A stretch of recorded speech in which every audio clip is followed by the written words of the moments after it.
దేవుని పరిశుద్ధ నామమునకు మహిమ కలుగును గాక.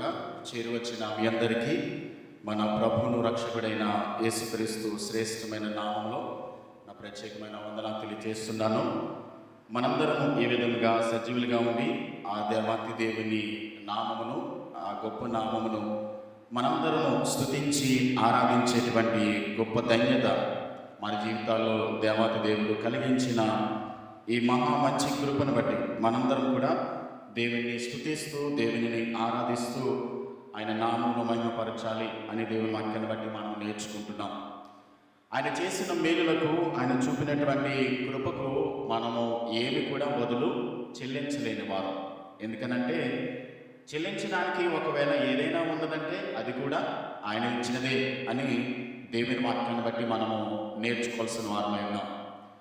గతించిన వారాల్లో మనము పేతురు రాసిన పత్రికను మనము ధ్యానం చేసాము. మొదటి పత్రిక మనం ముగించుకున్నాం.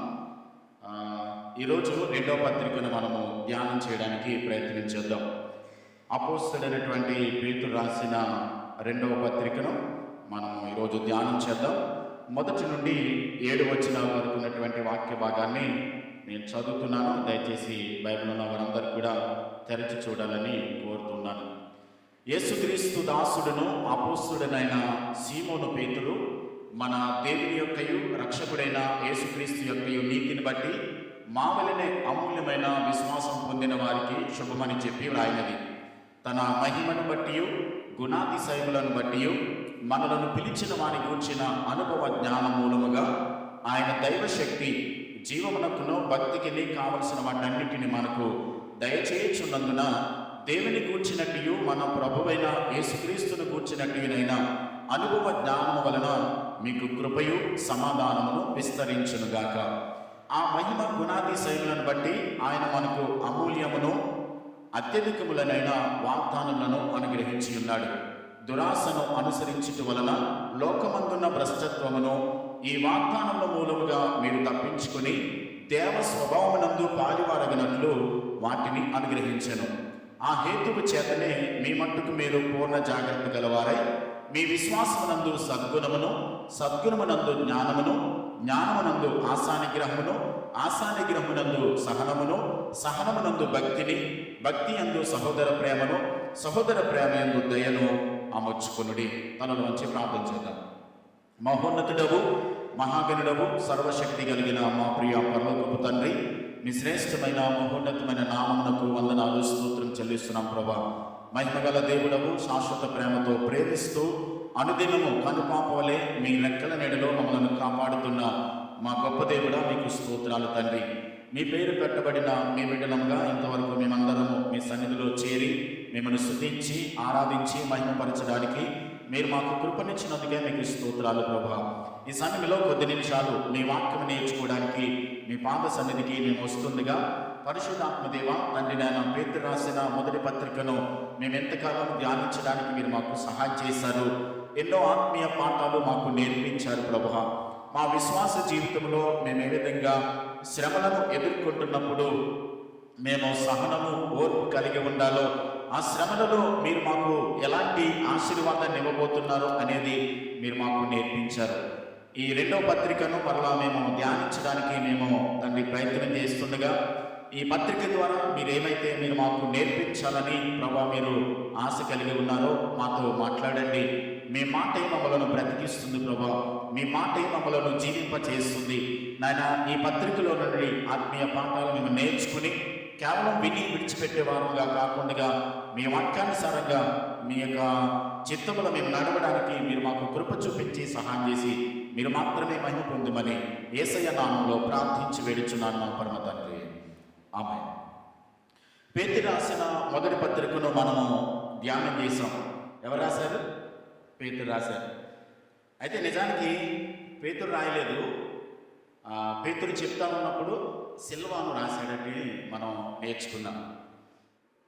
12వ వచనం, 5-12వ వచనంలో మిమ్మల్ని హెచ్చరించుచు ఇదే దేవుని సత్యమైన కృపాని సాక్ష్యం చెబుతూ సంక్షేపంగా రాసి మీకు నమ్మకమైన సహోదరుడిని నియమించిన సిల్వాను చేత దీనిని పంపుచున్నాను. ఇది సిల్వాను రాసినట్లుగా మనకి చరిత్ర కూడా ఆధారాలు ఉన్నాయి. అయితే ఎందుకు సిల్వాను చేత రాయించాడని అంటే గ్రీకు భాషలో ఈ పేతురు రాసిన పత్రిక రాయబడింది. గ్రీకు భాష ఎందుకు రాయబడింది అని అంటే, ఏదైనా భావాన్ని వ్యక్తం చేయడానికి, ఏదైనా విషయాన్ని, సందర్భాన్ని ఎక్కువగా మీనింగ్ఫుల్గా దానిని వివరించడానికి ఉపయోగపడేటువంటి భాష ఏదైనా ఉంది అని అంటే అది గ్రీకు భాష. అందుకని గ్రీకు భాష పేతురు గారికి అంతగా రాదు, ఆయన ఎక్కువ చదువుకోలేదు. కాబట్టి సిల్వాను చేత ఈ పత్రికను రాయిస్తూ ఆయనకి చెప్తా ఉన్నప్పుడు గ్రీకు యొక్క భాషను ఉపయోగించి సిల్వాను ఈ పత్రికను రాసినట్లుగా మనకి చరిత్రలో చెప్తా ఉన్నాయి. అయితే పేతురు రాసినటువంటి ఈ మొదటి పత్రికలో ఆయన ఉపయోగించినటువంటి గ్రీకు యొక్క భాషా శైలి రెండో పత్రికలో మనకు అంతగా కనిపించదు. ఈ రెండో పత్రికను స్పష్టంగా పేతురు గారే రాశాడు, ఇంకెవరి చేత రాయించలేదు, పేతురు గారు ఆయనే రాశాడు. అయితే ఆయనే ఎందుకు రాశాడని మనకి ఎలా తెలుస్తుందని అంటే 12వ వచనం, మొదటి అధ్యాయం 12వ వచనం. కాబట్టి మీరు ఈ సంగతులను తెలుసుకుని మీరు అంగీకరించిన సత్యమందు స్థిరపడి ఉన్నను, వీటిని గురించి ఎల్లప్పుడూ మీకు జ్ఞాపకం చేయుటకు సిద్ధముగా ఉన్నాను. మరియు మన ప్రభు అయిన యేసుక్రీస్తు నాకు సూచించిన ప్రకారము నా గుడారమును త్వరగా విడిచిపెట్టవలసి వచ్చునని ఎరిగి నేను ఈ గుడారములో ఉన్నంతకాలం ఈ సంగతులను జ్ఞాపకం చేసి మిమ్మను రేపుట న్యాయమని ఎంచుకొనిచున్నాను. అంటే ఈయన ఏం మాట్లాడుతున్నాడు అంటే, ఆయన అనుభవంలో నుండి ఆయన వ్యక్తిగతంగా తన సువార్త పరిచర్యలో ఎలాంటి పనులు చేశారో, ఎలాంటి అనుభవాల గుండా వెళ్ళాడో వాటన్నిటిని కూడా జ్ఞాపకం చేస్తూ ఈ పేతురు గారు రాస్తూ ఉన్నాడు. ఇంచుమించుగా క్రీస్తు శకం 66, 67 మధ్యలో ఆయన పత్రికను రాశాడు. ఇంకా కొద్ది రోజుల్లో ఆయన చనిపోబోతున్నాడు. క్రీస్తు శకం 68వ సంవత్సరంలో అపోస్తలుడైన పేతురును ఆయన ఏం చేశారంటే సిలువ వేసి చంపేశారు. ఆయనను తలకిందులుగా సిలువ వేసి చంపినట్లుగా మనకి చరిత్రలో ఆధారాలు ఉన్నాయి. అయితే ఈయన చనిపోవడానికి ముందుగా ఆయన ఏమని చెప్తున్నాడంటే, ఈ 12, 13వ వచనంలో, 14వ వచనంలో మనం చదువుకున్నాము, యేసుక్రీస్తు నాకు చెప్పినట్లుగానే నేను చనిపోవలసినటువంటి నా గుడారం, అంటే నా రోజులు దగ్గర పడ్డాయి, నేను ఇంకా చనిపోబోతున్నాను, కాబట్టి మీ విశ్వాసాన్ని లేకుంటే ఈ విషయాలన్నీ కూడా మీకు జ్ఞాపకం చేయాలని నేను ఆశపడుతున్నానని చెప్పి పేతురు గారు మాట్లాడుతూ ఉన్నాడు. చూడండి, ఆయన ఎలాంటి మరణాన్ని పొందుతాడో అనేది కూడా ఎవరు చెప్పారు?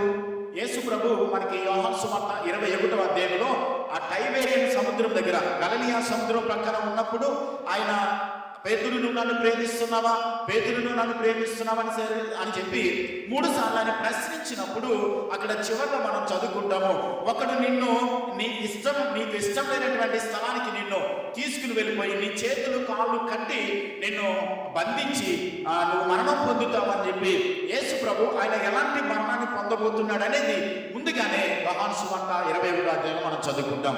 పేతురు రాసిన మొదటి పత్రికలో ఆయన ఏం రాస్తున్నాడనంటే 3 అధ్యాయాలు ఉన్నాయి. ఈ 3 అధ్యాయంలో మొదటి అధ్యాయంలో ప్రత్యేకంగా ఏం మాట్లాడుతున్నాడు అంటే అనుభవ జ్ఞానం గురించి ఆయన మాట్లాడుతున్నాడు. అంటే వాక్యాన్ని వినడం మాత్రమే కాదు, వాక్యాన్ని చదవడం మాత్రమే కాదు, కానీ వాక్యాన్ని మీరు ఎక్స్పీరియన్స్ అయ్యి దానిని అనుభవిస్తూ అనుభవపూర్వకంగా దేవుని వాక్యాన్ని మీరు నేర్చుకోవాలి అనేటువంటి సత్యాన్ని ఆయన మాట్లాడుతున్నాడు. 2వ అధ్యాయానికి వచ్చేసరికి ఆయన ఏం రాస్తున్నాడు అంటే అబద్ధ ప్రవక్తలు, అబద్ధ బోధకులు ఉన్నారు, వాళ్ళ గురించి మీరు చాలా జాగ్రత్త కలిగి ఉండండి అని చెప్పని ఆయన మాట్లాడుతున్నాడు. చూడండి, 2వ అధ్యాయం 1వ వచనంలో, మరియు అబద్ధ ప్రవక్తలు ప్రజలలో ఉండిరి, అటువలనే మీలోనూ అబద్ధ బోధకులుందురు, వీరు తమ్మును కూడిన ప్రభువును కూడా విసర్జించుచు తమకు తామే శీఘ్రముగా నాశనము కలుగ చేసుకొనుచు నాశనకరమగు భిన్నాభిప్రాయాలను రహస్యముగా బోధించుదురు. అంటే 2వ అధ్యాయాన్ని పూర్తిగా ఆయన దేనికి మాట్లాడుతున్నారంటే అబద్ధ బోధకులు ఉన్నారు, అబద్ధ బోధకులు మీలో నుండే బయలుదేరుతారు, కాబట్టి మీరు జాగ్రత్త కలిగి ఉండండి అని చెప్పని మాట్లాడుతున్నాడు. మనము యోధా పత్రిక అలాగే పేతురు రాసిన 2వ పత్రిక 2వ అధ్యాయం మీరు ఇంటికి వెళ్ళిన తర్వాత చదవండి. 2 పక్కన పెట్టుకుని చదవండి. ఎలా ఉంటుందని అంటే ఈయన రాసినటువంటి దానిని ఈయన కాపీ చేశాడా, ఈయన రాసిన దాన్ని ఈయన కాపీ చేశాడా అన్నట్టుగా ఉంటుంది. ఎగ్జాక్ట్గా ఈయన పేతురు ఏదైతే రాశాడో యోధా పత్రికలు అదే ఉంటుంది, ఏమి కూడా తేడా ఉండదు. ఎలాంటి అబద్ధ బోధకుల గురించి యోధా రాశాడో అదే విషయాన్ని పేతురు గారు కూడా ఆయన రాస్తూ ఉంటాడు. కాబట్టి ఎందుకు ఇద్దరు కూడా ఒకే విషయాన్ని ఒకే సందర్భాన్ని గురించి మాట్లాడాలంటే రాయించింది ఎవరు?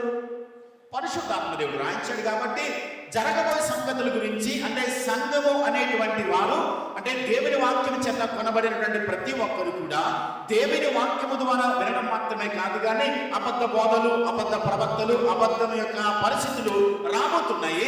నమ్మిన వారిని సైతం కూడా, అంటే ఏర్పరచబడిన వారిని సైతం కూడా మోసపుచ్చడానికి సాతాను అబద్ధ ప్రవక్తలను, అబద్ధ బోధకులను ఎన్నుకొని వాక్య సత్యంలో నిలబడుకోకుండా వారిని అబద్ధ బోధకు అలవాటు చేసి సత్యాన్ని అంగీకరించుకోకుండా అబద్ధం వైపు మళ్ళించి దేవుని రాజ్యంలోనికి వెళ్ళకోకుండా నరకానికి తీసుకుని వెళ్ళిపోవడానికి సాతాను వేసినటువంటి పన్నాగమే అబద్ధ బోధకులు. అందుకనే అపోస్తలుడైనటువంటి పౌలు గారు కొరింథీ పత్రికలో ఏమని రాస్తాడనంటే, సాతాను తానే వెలుగుదూత వేషం ధరించుకుని, వెలుగుదూత ఎవరు? యేసుక్రీస్తు ప్రభు. యేసుక్రీస్తు ప్రభులాగే సాతాను ఏం చేస్తాడనంటే వెలుగుదూత యొక్క వేషం ధరించుకుని అబద్ధ బోధకులు, సాతాను యొక్క బోధకులు, అనుచరులు కూడా మేము కూడా నిజమైన బోధకులమే, మేము కూడా నిజమైన ప్రవక్తలమే అన్నట్టుగా దేవుని వాక్యాన్నే తీసుకుని బైబిల్ గ్రంథాన్ని మాట్లాడుతూ సత్యాన్ని వక్రీకరించి అబద్ధం వైపు మళ్ళించి నిజమైనటువంటి వాక్య సత్యంలో నడవకోకుండా నరకాన్ని తీసుకుని వెళ్ళిపోవడానికి ప్రయత్నం చేస్తారు. వాళ్ళ గురించి మీరు చాలా జాగ్రత్త కలిగి ఉండండి అని 2వ అధ్యాయం మాట్లాడుతున్నాడు. 3వ అధ్యాయం వచ్చేసరికి ఆయన ఏం మాట్లాడుతున్నాడంటే, యేసుక్రీస్తు తొందరగా రాబోతున్నాడు. ఆయన తొందరలోనే భూమి మీదకి మధ్యాకాశానికి రాబోతున్నాడు. కాబట్టి మీరు సిద్ధపాటు కలిగి ఉండండి. చూడండి, 3వ అధ్యాయం 8వ వచనంలో, ప్రియులారా ఒక సంగతి మరిచిపోకుడి, ఏలయనగా ప్రభు దృష్టికి ఒక దినము 1000 సంవత్సరముల వలెను, 1000 సంవత్సరములు ఒక దినము వలెను ఉన్నవి. కొందరు ఆలస్యమని ఎంచుకున్నట్లు ప్రభు తన వాగ్దానమును గురించి ఆలస్యం చేయవాడు కాడు గాని ఎవరిని నశింపవాలని ఇచ్చేంపక అందరిలో మారు మనసు పొందవాలని కోరుచు మీ ఎడల దీర్ఘశాంతము చూపుచున్నాడు. ఆయన తొందరగా రాబోతున్నాడు. ఆయన వాగ్దానం చేశాడు, నేను వస్తానని. ఆయన రాకడకు ముందుగా జరగబోయేటువంటి సంగతులు, విషయాలు మత్తయి సువార్త 24వ అధ్యాయంలో చెప్పినట్లుగా అక్కడక్కడ భూకంపములు, అక్కడక్కడ యుద్ధములు, అక్కడక్కడ గొడవలు, సమస్యలు, కరువులు, ఇలాంటి సమస్యలన్నీ కూడా, వ్యాధులు, ఇవన్నీ రాబోతున్నాయి. ఇవన్నీ జరుగుతున్నప్పుడు మీరు గుర్తుపెట్టుకోవాల్సిన వాస్తవం ఏంటంటే, ఆయన ద్వారం దగ్గరనే ఉన్నాడు. కాబట్టి ప్రభు దినము సిద్ధంగా ఉంది, దగ్గరలోనే ఉంది. ఆయన రాబోతున్నాడు. కాబట్టి ఆయన రాకడ కొరకు మీరు ఏం చేయాలంటే సిద్ధపడతారు. మొదటి అధ్యాయాన్ని పూర్తిగా ఆయన అనుభవ జ్ఞానంలో మీరు ఎదగాలని రాస్తూ ఉన్నాడు. 2వ అధ్యాయాన్ని ఏం మాట్లాడుతున్నాడంటే అబద్ధ బోధకుల గురించి, అబద్ధ ప్రవక్తల గురించి మాట్లాడుతున్నాడు. 3వ అధ్యాయంలో యేసుక్రీస్తు రాకడ బహు సమీపముగా ఉన్నది కాబట్టి మీరు నిరీక్షణ కలిగి సిద్ధపాటు కలిగి ఉండండి అని చెప్పని ఆయన మాట్లాడుతున్నట్లుగా మన వాక్య గ్రంథంలో మనం చూస్తూ ఉన్నాం. చూడండి, మొదటి అధ్యాయంలో చూద్దాం. చూడండి, యేసుక్రీస్తు దాసుడును అపోస్తలుడైనటువంటి సీమోను పేతురు మన దేవుని యొక్కయు రక్షకుడైన యేసుక్రీస్తు యొక్క నీతిని బట్టి మామూలనే విశ్వాసం పొందిన వారికి అందరికీ శుభమని చెప్పి రాయని. ఈయన ఎవరికి రాస్తున్నాడంటే, ఎవరైతే వాక్యాన్ని అంగీకరించారో, ఎవరైతే దేవుని వాక్యాన్ని అంగీకరించి వాక్య సత్యములో తమ విశ్వాస జీవితాన్ని కొనసాగిస్తున్నారో, మీ విశ్వాసాన్ని సడలిపోకోకుండా, మీ విశ్వాసంలో సన్నగిలిపోకోకుండా, మీ విశ్వాసంలో మీరు వెనక్కి వెళ్ళిపోకోకుండా, ఎవరైతే ప్రభు మిమ్మల్ని పిలిచాడో, ఎవరైతే మీకు విశ్వాసాన్ని ఇచ్చారో, ఆ విశ్వాసాన్ని మీరు స్థిరపరుచుకుని మీ పిలుపును, మీ ఏర్పాటును నిశ్చయం చేసుకుని, మొదటి అధ్యాయం 10వ వచనంలో కూడా అదే మాట్లాడుకుంటాడు ఆయన. మీ పిలుపును, మీ ఏర్పాటును నిశ్చయం చేసుకుని మరింత జాగ్రత్త కలిగి ఉండండి. అసలు మీరు పిలువబడ్డారు, మిమ్మల్ని దేవుడు ఏర్పాటు చేసుకున్నాడు. మిమ్మల్ని ఏర్పాటు చేసుకున్నటువంటి దేవుని యొక్క ఏర్పాటులో మీరు నిలిచి ఉండి అనుభవ జ్ఞానం కలిగి దేవుడు మీకు ఇచ్చినటువంటి విశ్వాసాన్ని విడిచిపెట్టుకోకుండా వాక్యములో మీరు నిలిచి ఉండి అనుభవ జ్ఞానంలో ఎదుగుతూ ఉండాలి, రక్షణలో మీరు ఇంకా అభివృద్ధి చెందాలి అని మాట్లాడుతూ ఈయన రాస్తూ ఉన్నాడు. యేసుక్రీస్తు దాసుడను అని అంటున్నాడు ఈయన. అంటే మనం చదువుకున్నట్లయితే మనము మత్తయి సువార్తలో, లూకా సువార్తలో, మార్కు సువార్తలో, ఇలా ఆయన సువార్తల్లో పరిచర్యలో ఉన్నంత 3.5 సంవత్సరాల కాలంలో కూడా పేతురు యేసు ప్రభుకు మరింత దగ్గరగా ఉన్నటువంటి మంచి శిష్యుడు. ఆయన కోర్ కమిటీలో బాగా దగ్గరగా ఉన్నటువంటి శిష్యుడు. ఆయన ప్రతిసారి కూడా ఏం చేసేవాడు? ఆయన ఎక్కువగా ఆవేశపడతా ఉండేవాడు కదండి, ఎక్కువగా ఉద్రేకం చూపిస్తూ ఉండేవాడు, తనను తాను చూపించుకోవడానికి ప్రయత్నాలు చేస్తూ ఉండేవాడు. చూడండి, ప్రభా నువ్వు ఎక్కడికి వెళ్తున్నావని అంటే, నువ్వెక్కడికి వెళ్ళినా నేను వచ్చేస్తానయ్యా అని చెప్పని అంటాడు. నువ్వెక్కడికి వెళ్ళినా నేను వస్తాను, అవసరమైతే నీ కోసం ఏం చేస్తాను, నేను అంటాడు. అప్పుడు ప్రభు చెప్పిన మాట ఏంటంటే, నా కొరకు ప్రాణం పెట్టడం మాత్రమే కాదయ్యా, నువ్వు నన్ను ఎరగనని 3 సార్లు బొంకుతావని ప్రభు చెప్పాడు. ఆవేశంతో ఆ ఉద్రేకంతో పనిచేసేవాడు. చూడండి, ఒక డ్యూటీలో ఉన్నటువంటి ఒక పోలీస్ ఆఫీసర్ని ఏం చేశాడు ఆయన? చెవి నరికేశాడు కదండి. అంటే తొందరగా ఏదైనా చేయడానికి, తొందరగా ఏదైనా కొనసాగించడానికి, తొందరగా ఏ డిసిషన్ అయినా తీసుకోవడానికి, తనను తాను చూపించుకోవడానికి ప్రయత్నం చేసేటువంటి అలాంటి సందర్భం కలిగినటువంటి పేతురు పరిశుద్ధాత్మ శక్తి చేత నింపబడిన తరువాత ఆయన ఏమంటున్నటువంటి పత్రికను రాస్తూ, యేసుక్రీస్తు దాసుడు. దాసుడు అనే మాటల గురించి మనం గతంలో ఆలోచన చేశాం. దాసుడు అనే చోట ఏమనుకున్నాం మనం? బానిస. అంటే నేను ఆయనకు బానిసను అని చెప్పని ఆయన మాట్లాడుతున్నాడు. అంత తగ్గింపు, అంత విధేయత, అంత దీనత్వము ఈయనకి ఎలా అలవాటైందంటే, దేవుని ఆత్మ చేత నింపబడినప్పుడు, దేవుని ఆత్మశక్తి చేత ఆయన నడిపింపబడుతూ ఉన్నాడు. తను తాను దేవుని ఆత్మకు అప్పగించుకున్నాడు. కాబట్టి అన్ని సమయాల్లో కూడా తను తాను తగ్గించుకుని, నేను దేవునికి దాసుడను, బానిసను అని చెప్పి ఆయన మాట్లాడుతూ ఉన్నాడు.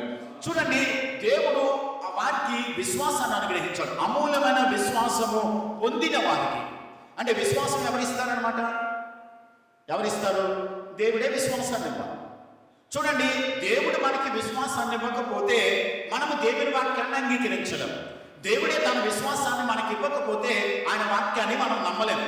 ఆయన వాక్యానుసారంగా జీవించాలన్నా, దేవుని కొరకు బలమైన కార్యాలు మనం చేయాలన్నా ఆ విశ్వాసాన్ని ఎవరిస్తారనమాట? దేవుడే ఇవ్వాలి. కాబట్టి దేవుడు విశ్వాసాన్ని మనకి ఇస్తాడు. అయితే ఆ విశ్వాసము ద్వారా మన జీవితాలలో దేవుని కార్యాలు మనం చూడడానికి, దేవుని వాక్యాన్ని నమ్మడానికి, దేవుని వాగ్దానాల మీద మనం నమ్మకం ఉంచడానికి ఈ విశ్వాసము మనకి సహాయపడుతుంటది. ఒకప్పుడు పేతురు విశ్వాసాన్ని కలిగి ఉన్నాడా? యేసు ప్రభు పరిచర్యలో ఉన్నప్పుడు ఉన్నాడండి. ఒకనొక సందర్భంలో యేసు ప్రభు అన్నారు, మనము అద్దరికి వెళ్దాం అని చెప్పన్నారంటే వాళ్ళు బయలుదేరారు. దూరంలో బయలుదేరేసరికి మధ్యలోకి వెళ్ళేసరికి ఏమొచ్చింది? తుఫాను వచ్చింది. ఆ పడవ మీద తుఫాను పడతా ఉన్నప్పుడు యేసు ప్రభు ఆ దోణిలోనే ఉన్నాడు. ఆయన అమరం మీద ఆయన ఏం చేస్తాడు? తలగడి పెట్టుకుని నిద్రపోతున్నప్పుడు వీళ్ళు ఏమన్నారు? ప్రభా మేము నశించిపోతున్నాం, నీకు చింతలేదా అని చెప్పని ఆయన లేపారు. అప్పుడు ఆయన లేవగానే చెప్పిన మాట ఏంటో తెలుసండి? అల్ప విశ్వాసులారా. అంటే పరిచర్యలో ఆయనతో పాటు ఉన్నంత కాలం కూడా సరైన విశ్వాసాన్ని వాళ్ళు కలిగి లేరు. అంత మాత్రమే కాదు, యేసు ప్రభు ఆయన రూపాంతర కొండ మీదకి వెళ్ళాడు. ఆయన రూపాంతర కొండ మీదకి వెళ్ళినప్పుడు ఆయన వస్త్రములు తెల్లని వలె మార్పు చెందినప్పుడు, రూపాంతరం చెంది ఆ కొండ మీద నుంచి దిగి వచ్చినప్పుడు ఒక వ్యక్తి యేసు ప్రభు దగ్గరికి వచ్చాడు.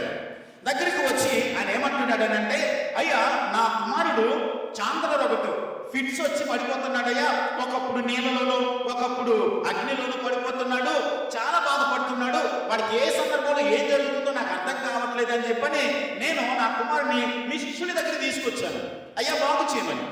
తీసుకొస్తే వాళ్ళ వల్ల కాలేదు. మత్తయి సువార్త 17వ అధ్యాయం 14వ వచనం నుండి 20 వరకు. కానీ 17వ వచనంలో ప్రాముఖ్యంగా విశ్వాసం లేని మూర్ఖతరము వారులారా, మీతో నేను ఎంతకాలం ఉండునో, ఎంతవరకు మిమ్మను సహిస్తాను. చూడండి, విశ్వాసం లేని మూర్ఖతరం వారులారా అంటున్నాడు ఆయన. ఒకప్పుడు అల్పవిశ్వాసుగా అని అంటున్నాడు ఆయన. అంటే ఆయన పరిచర్యలో ఉంటూ, ఆయనతో పాటు ఉంటూ కూడా, ఆయన చేసిన కార్యాలను కళ్ళారా చూస్తూ కూడా సరైనటువంటి విశ్వాసం వాళ్ళు కలిగి లేరు. వాళ్ళు యేసు ప్రభు ఎప్పుడైతే మరణించి చనిపోయి సమాధి చేయబడి 3వ దినాన తిరిగి లేచి పరలోకానికి వెళ్ళాడో, వెళ్ళిపోయిన తర్వాత పెంతెకోస్తు దినాన పరిశుద్ధాత్మ శక్తి చేత వారు నింపబడినప్పుడు సంపూర్ణమైన విశ్వాసం మనకు అప్పుడు వచ్చారు. ఎప్పుడైతే ఆత్మ చేత వాళ్ళు నింపబడ్డారో అప్పుడు పరిపూర్ణమైన విశ్వాసంతో వాళ్ళు వచ్చి వాళ్ళు మాట్లాడుతున్న మాట ఏంటంటే, దేవుని వాక్యాన్ని ప్రకటిస్తున్నప్పుడు ప్రధాన యాజకులు పిలిచి దేవుని గురించి, యేసుక్రీస్తు గురించి అసలు ఎక్కడ మీరు మాట్లాడకూడదు అని అంటే వాళ్ళు చెప్పిన మాట ఏంటంటే, మేము కన్న వాటిని విన్న వాటిని చెప్పకుండా మేము మానలేము, మేము ఉండలేము అని చెప్పారు. వాళ్ళు అవసరమైతే ప్రాణం పెట్టడానికి కూడా వాళ్ళు సిద్ధపడ్డారు. అవసరమైతే జైలుకి వెళ్ళారు.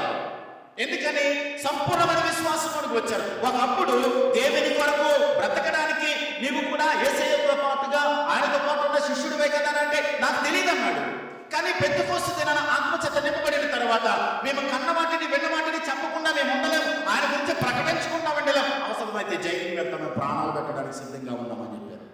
అంటే ఆ విశ్వాసము దేవుడు తన ఆత్మ ద్వారా మనకు స్థిరపరిచి అమూల్యమైన విశ్వాసాన్ని. చూడండి, విశ్వాసం అనేది దేవుడు అనుగ్రహించేది.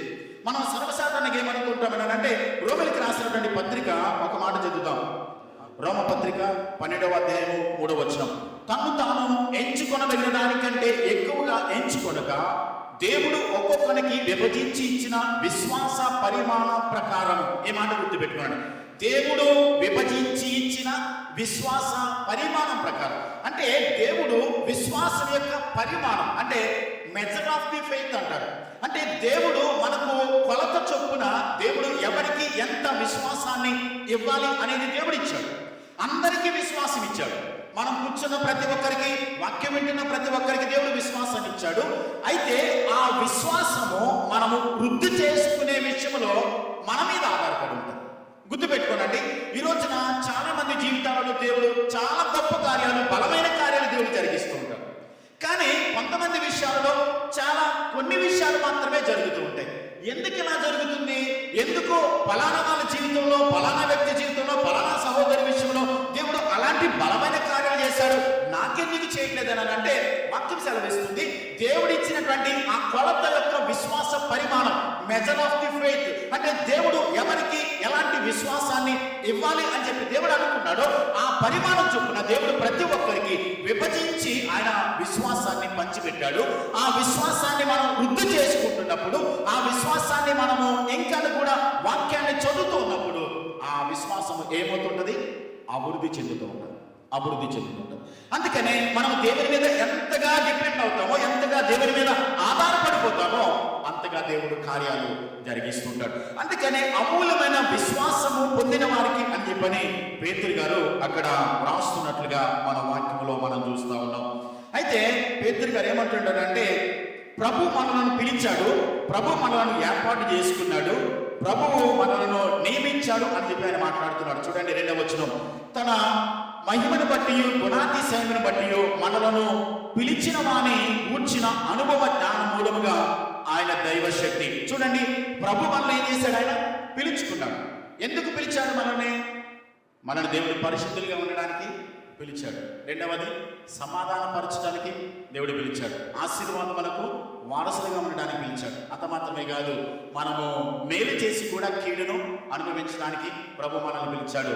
అంత మాత్రమే కాదు, ఆయన గుణాతిశయములను మనము ప్రచురించడానికి ప్రభు పిలిచాడు. మళ్ళా చెప్తున్నా, ప్రభు మనల్ని పరిశుద్ధులుగా ఉండడానికి పిలిచాడు, ప్రభు మనల్ని ఆశీర్వాదములకు వారసులుగా ఉండడానికి పిలిచాడు, సమాధానంగా ఉండడానికి పిలిచాడు, అలాగే సంపూర్ణ వినయం కలిగి ఉండడానికి పిలిచాడు. అంత మాత్రమే కాదు, ఆయన గుణాతిశయములను మనము ప్రచురించడానికి, సువార్త ప్రకటించడానికి ప్రభు మనలను పిలిచాడు. ఇవన్నీ కూడా దేవుడు మనల్ని పిలిచాడు. ఇక్కడ ఏం మాట్లాడుతున్నాడనంటే, అనుభవ జ్ఞానము మూలముగా. అనుభవ జ్ఞానం అంటే ఎక్స్పీరియన్స్ అవ్వడం. ఇప్పుడు నదిలో ఈత కొట్టాలనుకోండి, ఒక 10 పుస్తకాలు చదివితే ఈత వచ్చేస్తుందండి? ఒక 10 పుస్తకాలు ఈత ఎలా కొట్టాలి, ఈత ఎలా ఈదాలి అనే దాని గురించి చదివేశాం. 10 పుస్తకాలు వచ్చేస్తుందా? ఏం చేయాలి? దిగాలి, దాంట్లో దిగాలి, స్విమ్ చేయాలి. స్విమ్మింగ్ చేస్తే వస్తుంది. ఆ వాక్యాన్ని మనం అనుభవించినప్పుడు, ఎక్స్పీరియన్స్ అయినప్పుడు మాత్రమే ఈ దేవుని వాక్యం మనలో పనిచేస్తుంది. కాబట్టి వాక్యం ఏమి సెలవిస్తున్నారంటే, ఆయన అనుభవ జ్ఞాన మూలముగా దైవ శక్తి అని ఇక్కడ మాట్లాడుతున్నాడు. దైవ శక్తిని గురించి గతంలో మనం ఒకసారి మాట్లాడుకున్నాం. నశించుచున్న వారికి దేవుని యొక్క సువార్త ఎలా ఉంది? వెరితనంగా ఉంది. రక్షింపబడుచున్నటువంటి మనకు అదేంటది? దేవుని శక్తి. అంటే దేవుని శక్తి అనేటువంటి చోట జునామిస్ అనేటువంటి గ్రీకు పదం ఉపయోగించబడింది. జునామిస్. ఈ జునామిస్ అంటే అర్థం ఏంటంటే, 2 పదాల కలయిక ద్వారా డునామస్ అనేటువంటి పదం వచ్చింది. డైనమైట్ అలాగే డైనమో అనేటువంటి ఈ 2 పదాల కలయికే డునామిస్. అంటే మనము అప్పుడప్పుడు సైకిల్కి డైనమో ఉంటుంది కదండి, చీకట్లో వెళ్ళేటప్పుడు. ఇప్పుడైతే మనకంతా LED లైట్స్ వచ్చేసి, పూర్వకాలం ఎక్కడైనా చీకట్లో ప్రయాణం చేయాలంటే సైకిల్కి డైనమో ఉండేది. అది లోపల ఒక అయస్కాంతము పెడతా ఉంటాడు, దానికి పెట్టి అది తిరుగుతున్నప్పుడు అది రొటేట్ అవునంత కాలం కూడా అది ఏమవుతుందంటే ఆ శక్తి ఉత్పన్నమయ్యి అది వెలుగునిస్తూ ఉంటుంది. అలాగే డైనమో అంటే మనకి వెలుగునివ్వడానికి డైనమైట్ అనే పదం ఎందుకు వచ్చిందనంటే, పెద్ద పెద్ద కొండలను పగలగొట్టడానికి డైనమైట్లు వాడతారు. అంటే వాటిని పగలగొట్టి చిన్న చిన్న రాళ్ళుగా వాటిని పగలగొట్టడానికి డైనమైట్లు వాడతారు.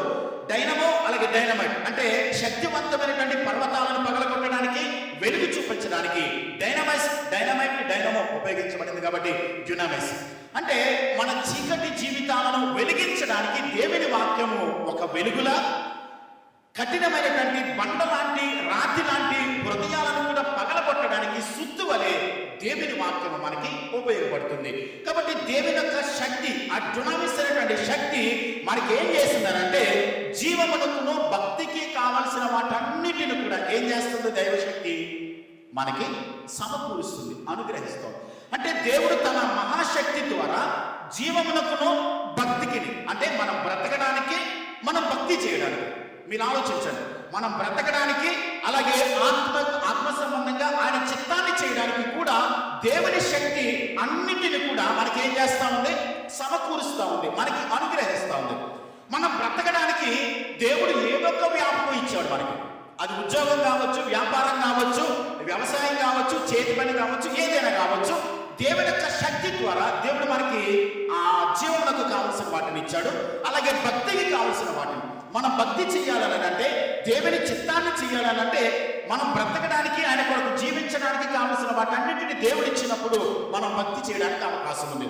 మీకు అర్థం కావాలనంటే మత్తయి సువార్త 6వ అధ్యాయంలో యేసుప్రభు ఏమని చెప్తాడనంటే, ఏమి తిందుమో, ఏమి త్రాగుదుమో, ఏమి ధరించుకుందుమని మీ దేహమును గురించి కానీ మీ శరీరమును గురించి కానీ మీరేమి కూడా ఆలోచించకండి. ఎందుకని ఆయన దైవశక్తి మనం బ్రతకడానికి కావలసిన అన్నిటిని కూడా దేవుడు ఏం చేస్తా ఉన్నాడు, ఇస్తాను ఉన్నాడు. కాబట్టి మీరు చేయాల్సిందేంటి, ఆయన నీతిని, ఆయన రాజ్యాన్ని మీరు వెతకండి. కాబట్టి ఆయన నీతిని, రాజ్యాన్ని వెతకడానికి, భక్తి చేయడానికి, ఆయన చిత్తాన్ని చేయడానికి మీకు కావలసిన అన్నిటిని కూడా దైవశక్తి మనకు అనుగ్రహిస్తాం.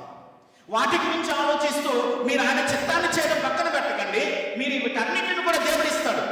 ఎప్పుడు కూడా 10 రోజులు దేవుడు ఏం ఇవ్వకుండా ఎవరైనా వస్తువులు పెట్టాడంటే పెట్టడండి. ఆయన నమ్మిన వారిని, నిజంగా ఆయన మీద విశ్వాసం ఉంచిన వారిని, ఆయన మీద ఆధారపడిన వారిని నేను చెప్తాను ఖచ్చితంగా నా అనుభవంలో నుండి ఎవరు కూడా పస్తులు పెట్టడు. ఒకవేళ పరిస్థితులను బట్టి, ఒకవేళ మనకు అనుకూలత లేక 1 రోజు 2 రోజులు మనం ఒకవేళ మనం తిండి లేకపోవచ్చు, కానీ అసలు ఏమీ లేకపోకుండా, అసలు బ్రతకడానికి ఏమీ జీవనాధారం లేకపోకుండా దేవుడు తన నమ్మిన వారిని అనాథులుగా, దేవుడు తన నమ్మినటువంటి వారిని ఏ సహాయం లేని నిస్సహాయ స్థితిలో ఎప్పుడు విడిచిపెట్టడానికి. కాబట్టి దైవశక్తి కావలసిన వాటన్నిటిని దేవుడు ఇస్తూ ఆయన చిత్తాన్ని చేయడానికి దేవుడు మనకి సహాయం చేస్తూ ఉన్నాడు. కాబట్టి మీరు చేయాల్సింది ఏంటంటే ఆయన అనుభవ జ్ఞానంలోనికి మీరు రావాలి అని ప్రభు చెప్తా ఉన్నారు. అంటే అనుభవ జ్ఞానంలోనికి అంటే వాక్యాన్ని ఎక్స్పీరియన్స్ అవుతూ, వాటిని అనుభవిస్తూ, శ్రమల గుండా వెళ్తున్నప్పుడు దేవుని వాక్యం ఎంత సత్యమైనదో, దేవుడు ఎంత గొప్పవాడో, ఆయన శక్తి ఎంత ప్రభావమైనదో, ఆయన మీద ఆధారపడుతున్నప్పుడు, ఆయన మీద మనము ఎల్లప్పుడూ కూడా ఆయన మీద డిపెండ్ అవుతున్నప్పుడు కావలసిన అన్నిటిని కూడా దేవుడు మనకి ఇస్తాడు, అనుగ్రహిస్తాడని దేవుని వాక్యం మనకి స్పష్టంగా తెలియజేస్తా ఉంది. 4వ వచనాన్ని చదువుదాం. చూడండి, ఆ మహిమ గుణాతిశయములను బట్టి ఆయన మనకు అమూల్యములను అత్యధికములైన వాగ్దానములను అనుగ్రహించి ఉన్నాడు. దేవుడు మనకి ఏం చేశాడు, ఏమిచ్చాడు, వాగ్దానాలు ఇచ్చాడు. దేవుడు తన వాగ్దానాలు ఇచ్చాడు. ఆ వాగ్దానాలను మనము నమ్మి విశ్వాసం ఉంచి ఆయన మీద మాత్రమే మనము ఆధారపడే వారిగా ఉండాలి.